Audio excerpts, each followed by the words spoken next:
All right, hello. Today I'll talk to you very spontaneously about a very important historical figure that almost made a peasant dictatorship, almost removed the entire city elite, who he viewed as the worst enemy of uh, humankind, I guess, of the peasants, because he was a peasant guy. And he did all this in the 20th century. He had his own government and he almost transformed a country into his own desires and into his own ambitions. And that man actually is from uh, Bulgaria. And I am from Bulgaria. And the organization that he used and that he joined was from my hometown. So I'm not biased, but I'm very interested in this topic. So I will tell it how I know it. There's no notes in front of me. There's no, as you can see, there's nothing here. It's just me. It's just me, myself, and I, and you. And we're gonna have a nice talk because I really wanted to talk about this for a long while, and I never did. But now I get the opportunity. And so, what is this organization? Well, it's BZNS. It was made by Janko Zabunov, created, and the idea was, well, let's make peasants be important again. Let's defend their interests because it's a lot of us, the peasants, and not that many of the city people. And this man Stambuliski, he was not actually the founder, and he joined later. He was at university during this time. And that's another topic, that he wasn't really that much of a peasant guy, but, you know, he still loved them for some reason. I don't know. I don't think there was ever such a deep analysis of why Stambuliski loved agrarianism or the peasants. You can read it in his thoughts, in his books. He made a lot of books. A lot of things have been said about this. But anyway, and so in Pleven, my hometown, Janko Zbunov creates BZNS, and the organization is like a teachers' union with the idea that it's a peasant union and it's trying to protect their interests. And then there's revolts against the government. And the peasants, they don't really want to join the government, right? So at first they're angry because the government, this is, by the way, in the 1901. In 1900 is when the revolt happens against the government trying to increase the taxes on the peasants. And the peasants get really angry, but they can't really do anything. So they get squashed. And then you have the party getting split. Okay, so should we join the government? Should we not? Should we try to negotiate with the city people? Or because at the time, the organization was not that radical. It was just trying to defend the peasants' interests. And so that's what happened. Some people did, and so the organization was split. Like the people who joined the government, who went for parliamentary elections, and the people who were very opposed to this. And there were a lot of people who were opposed to it, and the party lost a lot of support. But ultimately, it did join. And around this time, 1908, I think. Again, I have no notes. I don't have a screen. I just see my face there on OBS. It is the time when Stambuliski joins. By the way, I will look at my video, and if I say something wrong, I will edit it. But I'm pretty sure I'm saying the correct things because it's close to my heart. Okay, and Stambuliski joins BZNS, and he studied abroad in Germany, and he's quite an intellectual, but he radicalized the organization. He's like, guys, societies are split in Soslovia. He calls them Soslovia. So it's not like class conflict like Marxism. It's Soslovia conflict. I don't know how you would translate it in English. It's like organizations, right? And to him, peasants were the best organization. They were the most enlightened people because they lived on the farm. They had high values, like high moral standards. And the people in the city, they just eat all day. They waste money. They don't help the poor. They don't help each other. But the peasants, they are together and they really form a commune. And they care about each other. So that was really the dichotomy. And he was like, well, we don't want any city people. Like, no city people at all. And you can imagine how that feels to the city people. And as time went on, from 1908, he got more and more radical. And eventually, he, after being in parliament a bit and agitating for the peasants and releasing newspapers for the peasants and just being an intellectual as all the other intellectuals in the world were at the time, he decided to just form the pacifist movement during World War One because he was very much against the war, since for him and for Bulgaria, he thought this was a war of betrayal because he was a federalist. He believed that all the peasants should unite and all the Balkan people should unite, which included Yugoslavia being formed in some form, even before it was formed, right? Before World War One. But he wanted it to happen. He was a federalist. So he was against the war. And, usually what happens with people who are against wars before World War II, they get locked up and they usually don't really succeed because it's about power. And so he failed. He did not... he was popular. He was rhetorically very gifted, but the Tsar, the monarchy, locked him up. Because the Tsar had a lot of power. He was basically like, based on the Tarnovo constitution of Bulgaria, he was like the main man. Because he could dissolve parliament at any time. He could appoint ministers, but the ministers, they were loyal to him, and so on. And so what happens? You get this situation where the Tsar is now facing rebels because Bulgaria in World War One was not doing so well. Like at the first, it was going really well. They defeated Serbia, they occupied some lands, then they attacked Greece, and they went in quite deep. But the problem is, as time went on, hunger was increasing, the resources were decreasing. Germany was blockaded. Bulgaria was also not doing too well. All the people who were supposed to be at the farms were at the front. And so what happens then? You have angry people. And so there was a breakthrough at Dobropole, which is near the Greek border, I believe. I don't have the map in front of me. I just have my knowledge and my memories. I'll correct myself post factum. And so you have the breakthrough, and there's the Radomir rebellion. So the soldiers, they're like, oh, fuck this shit, man. I can't stay with these people. They're just politicians that are sending us to die, and we're just dying for a cause that we don't really know what it is about. Or they didn't think like that, because, to be honest, not that many historical records. But anyways... the Tsar is like, well, shit, now I need to pacify these people. Who should I set there? Well, he thought of the genius idea to call up Stambuliski from his prison that he was sitting in for like a long time. And he was actually writing the manifesto for the BZNS organization while he was in prison. And it was quite progressive and radical. I read it in its entirety. It's like Robin Hood style, give to the poor, take from the rich. But he called him up in his office, and he's like, listen, man, there's also a book on this. I read it a long time ago. I don't recall the exact contents of the conversation. But he was like, you want freedom? You need to help me.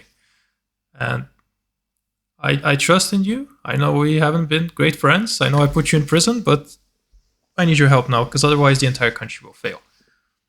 And Stambuliski was like, okay, I'll go talk to the soldiers. And it's like, there's also the war minister that joins the delegation, and also Rajko Daskov, who is a friend of Stambuliski. And Mr. Rajko Daskov, he decides to lead the rebellion. Instead of talk to the rebels, he decides to lead the rebellion. And this is quite complex. I think I'll make a separate video, by the way. I don't know how interesting this is to foreign people, to Bulgarians as well, but I'll make a detailed video on this person when I get the motivation. I just wanted to get it out there now. And they gather a bunch of people. And they're like... Wait, where was I? Yes. So They lead the rebellion, and you have Stambuliski, who was kind of hesitant at first because he's like, well, guys, we're gonna go against our own people, and I'm like a pacifist, remember? But there was not really any choice because the Scout convinces him in the camp, and there's like a fierce speech to the soldiers that they need to rally and they need to join the Scout and Stambuliski, and they need to go and march to the capital. And so they march on the capital. It's like 3 columns of soldiers advance to the capital, Sofia, and it's a lot of fighting. But there are German reinforcements, and the government troops, they have good defensive positions. And most of them are Junkers, so they're young cadets, but they have the hills. They have Vitusha, which is a mountain near, it's basically right next to Sofia. So they occupy that, and they fight near Kniazevo, and the government gets a successful defense. They have a lot of artillery and a lot of machine guns. And after the rebellious forces kind of pushed them back and conquered some positions near the capital, ultimately they failed because they had no machine guns, they had no artillery, no vantage points, and the Scout runs away, but is eventually captured. Stambuliski is also eventually captured, and you have the situation where these 2 guys just decide to lead a rebellion, and they're popular, but it doesn't quite work out. And so World War I ends, right? Bulgaria does collapse at some point, and what you have next is a situation where Peasant and Stambuliski are like heroes because they were the people who were against the war. They were the people who agitated most against the government and against the Tsar, and is a lot of hatred and a lot of anger in Bulgaria because Bulgaria has to sign a very shameful contract, or not contract, a peace deal with the winning powers because they get totally destroyed militarily, and Germany surrenders. So what can you do? And so you have the situation where now Stambuliski actually goes and as a representative goes to sign the peace deal. And nobody really, like, he breaks his pen because he doesn't want to sign it, but he has to. And there's like a principle of self-determination that isn't really followed, that he must kind of follow now. And so he does. And there you go. You have a peace deal. And Peasant is really powerful. And he has already made his manifesto. I guess who's also powerful because they were anti-systemic people, like also the communists. And so Peasant, Stambuliski in charge, and the communists, they get the most seats. And basically, Stambuliski decides, okay, let me make use of the situation while I can. And he refuses to kind of collaborate with the communists because the communists, they tolerate his government. He has majority, he forms his own government, and now he sets out to make his reforms. However, the communists, they also have their interests, and there is a rebellion, which is not organized by the communists, but it is backed by them eventually. A rebellion of the railway workers. And Stambuliski cannot have that, so he totally squashes it, right? Like he completely demolishes that rebellion. That angers the communists because now they see him as just another bourgeois party, which later they reconsider, but we'll get to that too.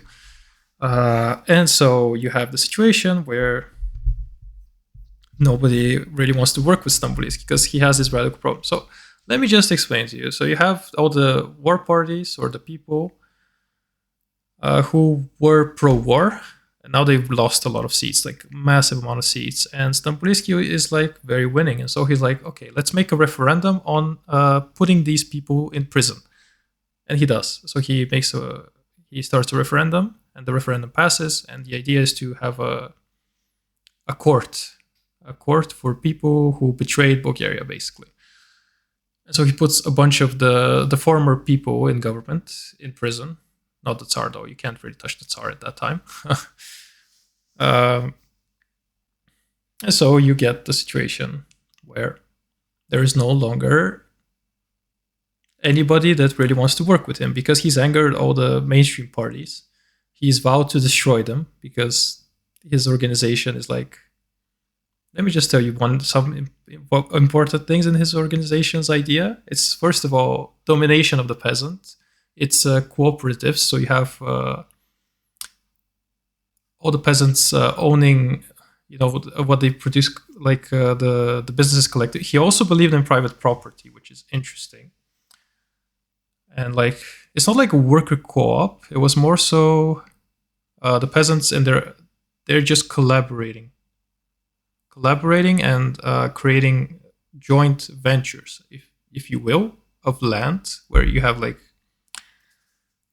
whatever kind of fruits and things you are raising, and everybody reaps the share. So it's like kind of the communist future, but he also puts in mandatory military service, mandatory work for the government, at least I think 5 years. So at which doesn't get revoked. He reforms the Bulgarian alphabet so it's simpler.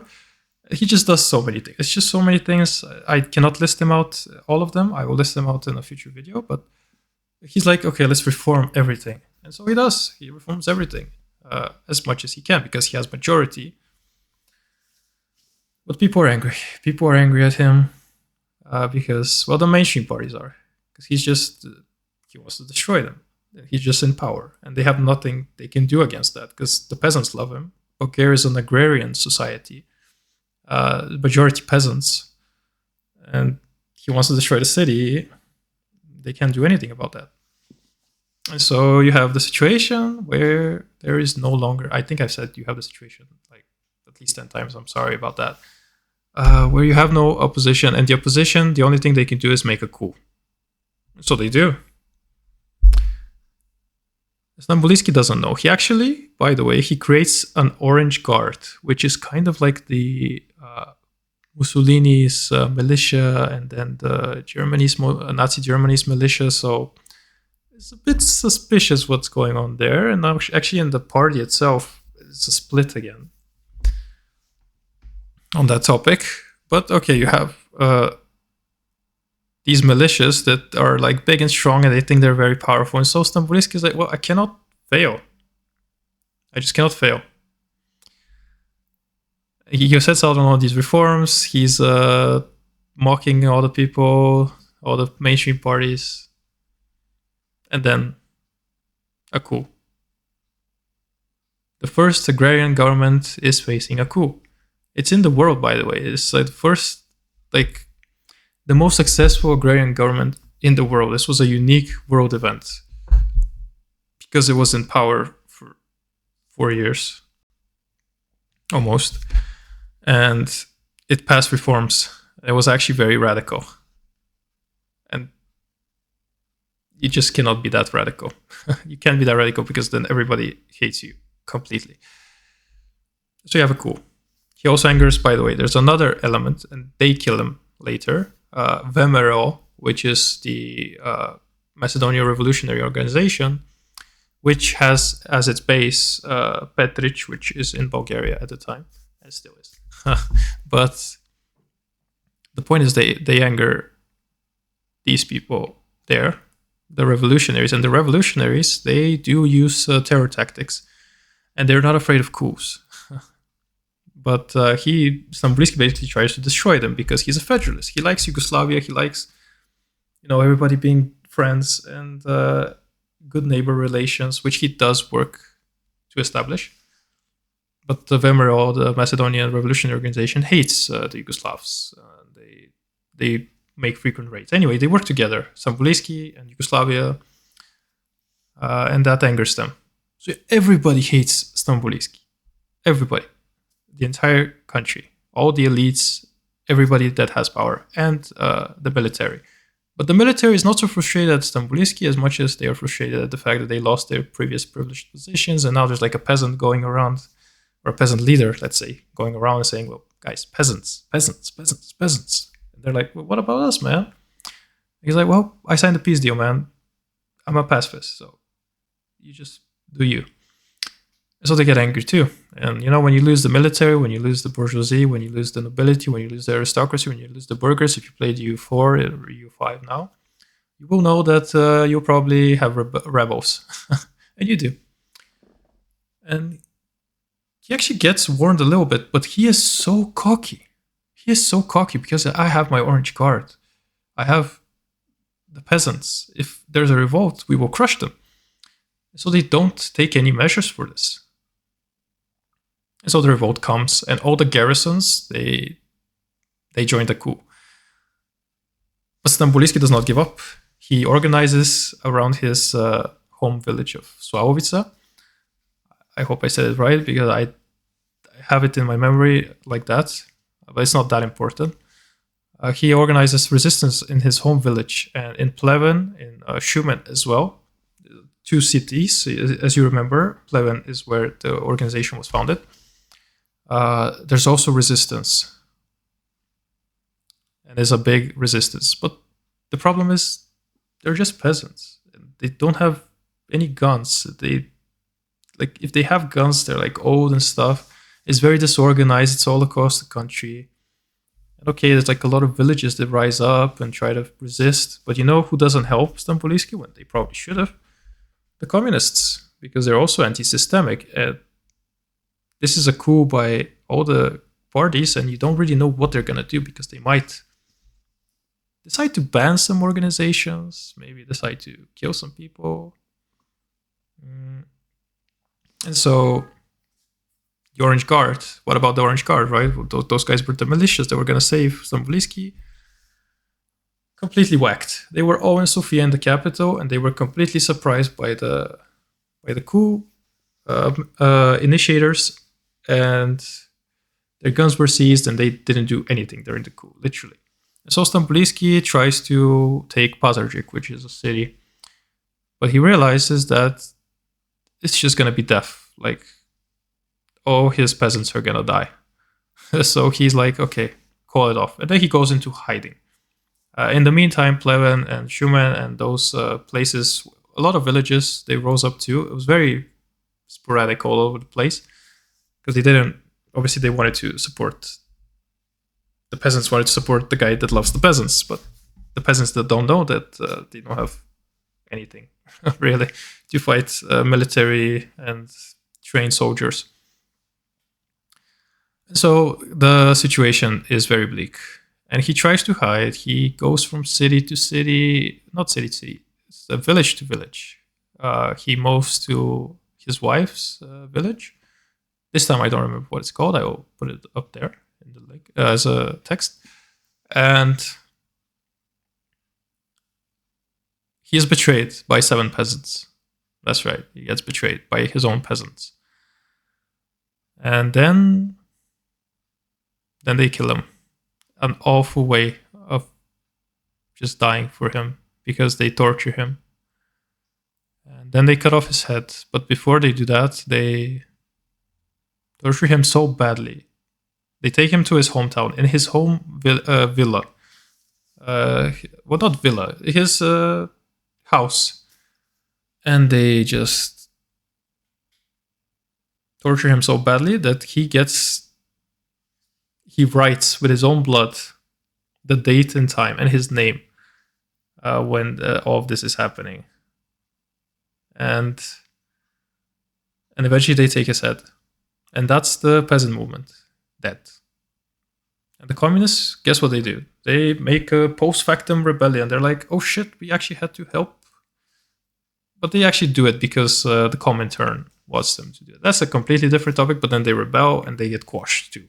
And it's very not organized. But yeah, that's the end of the peasant dictatorship. It was basically a dictatorship under Stamboulski because he was very powerful, and he had his orange guard, and he had his court, and he made a shit ton of reforms. It's just too many to really tell you all of them, and I obviously cannot without some kind of preparation more than just sporadic sharing with you now. And yeah, that was his government. And then what happened is that the movement was very quashed. Rajko Daskal, who organized the rebellion, he ran away to Yugoslavia, but eventually he was killed by the VMRO. By the way, the VMRO, they killed Stamboulski, a guy called the Uncle. He's a very interesting person as well. Like he's soft-spoken but strong, and that's how he's described. They kill him, and the movement doesn't die. It still exists. Obviously, it's like very weakened because they kill a lot of their leaders, a lot of the main people there. But the movement survives, and it splits into different factions, but it's never the same. It's never the same. I don't think the world ever gets, in fact, it does not get another peasant utopia like that. So that was just a very specific event in history that probably not a lot of people have heard about, but that's very interesting to me at least. And I just want to make this video to prepare myself to actually make a proper video on the topic. And yeah, I'm quite proud to be from a city that actually has so much history in that terms, because it is the home. It's like the birthplace of a movement that succeeded in ways that nowhere else in the world, similar ideologies that also promoted agrarianism and peasantism, has succeeded. It's the most successful movement ever, the most successful agrarian movement ever. I think that's pretty cool, and that's what I wanted to share with you tonight. I hope you found this spontaneous clip interesting. And yeah, be on the lookout for a video on the topic soon.